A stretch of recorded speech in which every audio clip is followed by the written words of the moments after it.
31 দফা আজকে তারেক রহমানের নেতৃত্বে বিএনপি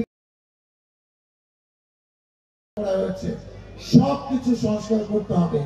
আওয়ামী লীগ গায়ে জুড়ে দেশ পরিচালনা করেছে, গণতন্ত্রের উসিলায় বারবার সিল চাপা মেরে দিনের পর রাতে ধরে তারা নির্বাচিত হয়েছে, অথচ জনগণ ভোট কেন্দ্রেই যায় নাই, 5% লোক ভোট দেয় নাই। তারা 5 বছর পর পর জনগণ আশায় বুক বেঁধে ভোট দিতে গিয়েছে, ভোট দিতে পারে নাই। তারা আবার 5 বছর পর দায়িত্ব পেয়েছে যে আমরাই ভোটে নির্বাচিত হয়েছি, আমরা দেশ পরিচালনা করব, কিন্তু সত্যিকারের গণতন্ত্র এইভাবে হয় না।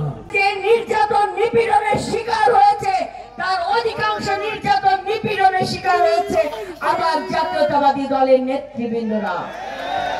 তারপরেও আমরা কি বলেছি এই আন্দোলনের পুরো কৃতিত্ব, পুরো ক্রেডিট বাংলাদেশ জাতীয়তাবাদী দলে?